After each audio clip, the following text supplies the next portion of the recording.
I am Dr. Sanjay Mishra, Professor, School of Biotechnology, IIT University, Muradabad. Very good morning to all of you. Today I am going to deliver a lecture on enzyme immobilization.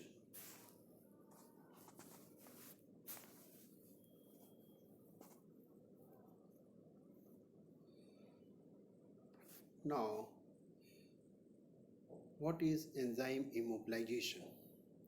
Enzyme immobilization may be defined as a process of confining the enzyme molecules to a solid support over which a substrate is passed and converted to products. In fact, why enzyme immobilization is necessary? In fact, it is a fascinating field in the area of enzyme technology. Rather to say, enzyme immobilization is an applied version of enzyme technology, or rather to say, enzymology. If we talk about enzyme is a protein with catalytic properties due to its power of activation. As the enzyme is in the solution, more and more dilution leads to denaturation or inactivation of enzyme. At industry level, if a single reaction when enzyme is used, that particular unit of enzyme cannot be further used for further reactions to be in next step, or we cannot say it is a worthwhile to use enzyme for several times in a repetitive step. That's why enzyme is immobilized. That means stopping the mobilization. Higher the mobilization, higher the activity is gone, higher the chances of activity to gone, or higher the chances of enzyme to be denatured. That's why from economy point of view, enzyme is immobilized for recycling purpose, or from cost effectiveness point of view in industry. Now, what is an immobilized enzyme? Enzyme, as a consequence of, as a result of immobilization, the resultant enzyme at a matrix or supported on a matrix, that is considered to be an immobilized enzyme. In other words, we can say an immobilized enzyme is one whose movement in space has been restricted either completely or to a small limited region. Why enzyme is immobilized? As briefly mentioned in earlier slide, for protection from degradation as well as deactivation of enzyme. Reuse of enzyme for many reaction cycles, lowering the total production cost of enzyme mediated reactions. Further, ability to stop the reaction rapidly by removing the enzyme from the reaction solution. Enhanced stability or affinity towards a substrate. Each separation of the enzyme from the product, or rather to say, each and every separation goes in a convenient or easy manner concerning with the enzyme from the product. Product is not contaminated with the enzyme at all while immobilization of enzymes.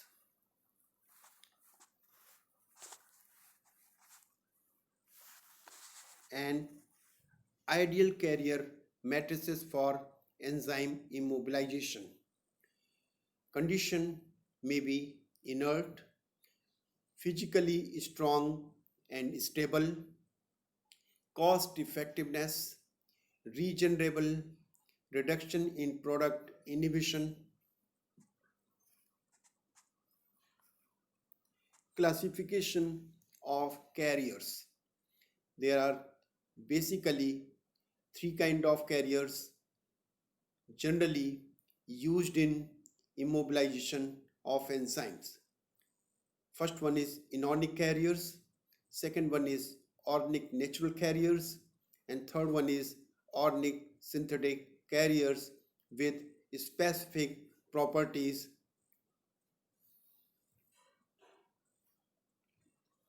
Now, certain methods for enzyme immobilization. Broadly, enzyme immobilization techniques can be categorized as physical as well as chemical. Under physical ones, adsorption, entrapment, encapsulation are three major subtypes under physical techniques.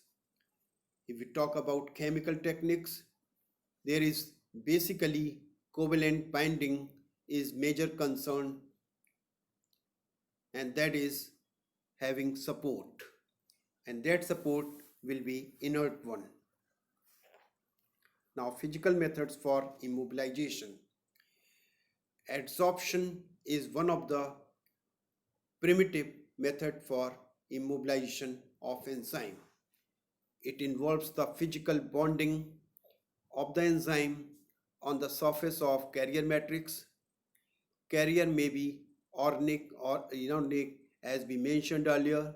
The process of adsorption involves the work weak interaction like van der Waals forces or hydrogen bonds. Carriers silica, bentonite, cellulose, etc. For example, cellulase and invertase enzymes are basically or normally adsorbed for immobilization of enzymes. Advantages as well as disadvantages both adsorption process has. As far as advantages are concerned, simple and economical technique adsorption is limited loss of activity, can be recycled and regenerated and reused the enzyme as a consequence of immobilization. Disadvantage mainly are relatively low surface area for binding, exposure of enzyme to microbial attack, and thirdly, yield are often low due to inactivation and desorption. Second one is entrapment. In entrapment technique, the enzyme or cells are not directly attached to the support surface but simply trapped inside the polymer matrix. Enzymes are held or entrapped within the suitable gels or fibers. It is done in such a way as to retain protein while allowing preparation of substrate. It can be classified into lattice and microcapsule types. Lattice type entrapment, it involves entrapping enzymes within the interstitial spaces, means in between two of a cross-linked water-insoluble polymer.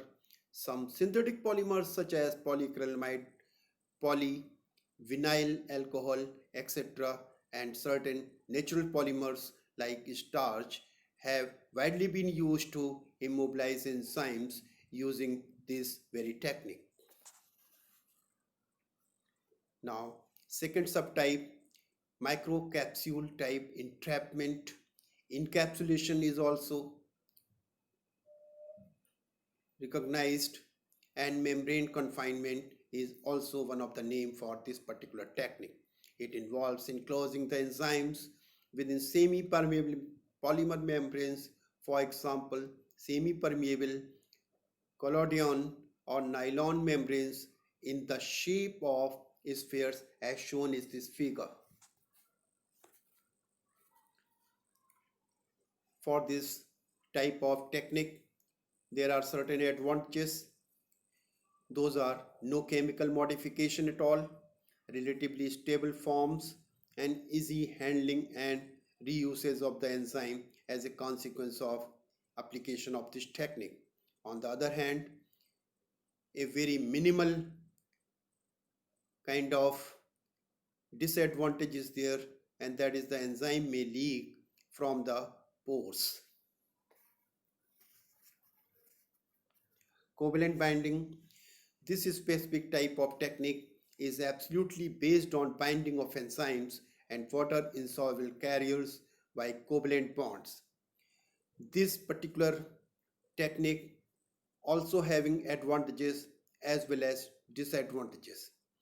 The binding force between enzyme and carrier is so strong that no leakage of the enzymes occurs even in the presence of substrate or solution of high ionic strength. This is one of the specific advantage concerning with this covalent binding technique.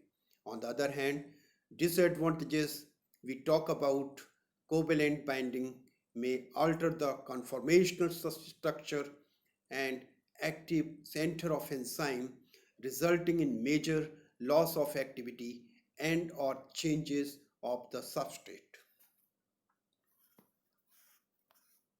Now cross-linking technique concerns with cross-linking of intermolecular cross binding of enzyme molecules in the presence as well as absence of solid support. This particular technique produces a three-dimensional cross-linked enzyme aggregate insoluble in water by means of multifunctional reagent that links covalently to the enzyme molecules. Advantages of cross-linking are that very little desorption, enzyme is strongly bound. Second one is higher stability, for example, pH, ionic strength, and substrate concentration. Disadvantage of cross-linking are also there. Cross-linking may cause significant changes in the active site, not cost effective.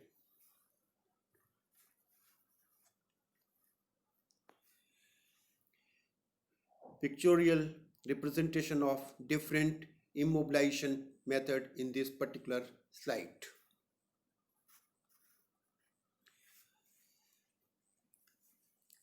After discussion in brief about various techniques used for enzyme immobilization, still there are certain limitations as far as immobilization of enzyme is concerned. Cost of carriers and immobilization, changes in property, that means selectivity, affinity, or rather to say affinity towards a particular substrate in a specific reaction. Mass transfer limitation is also there. Problems with cofactor and regeneration, problems with multi-enzyme complex. This is very specific limitation as far as enzyme immobilization is concerned. Activity low during immobilization process is also one of the considerable factor.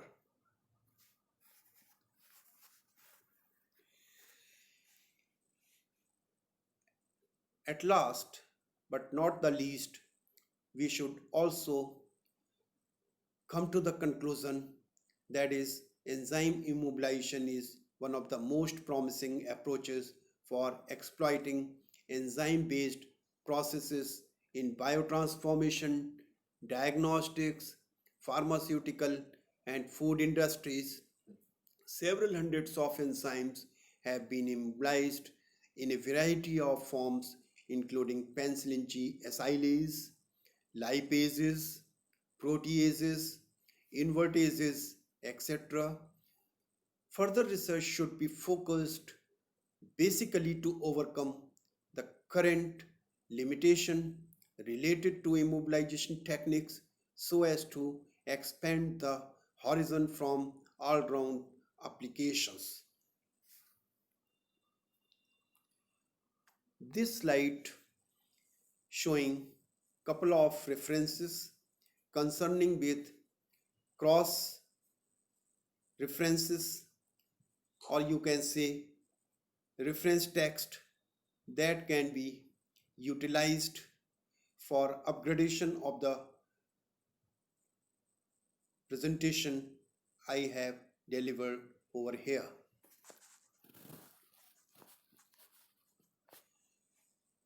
At last, thank you very much having patience and listening my lecture patiently.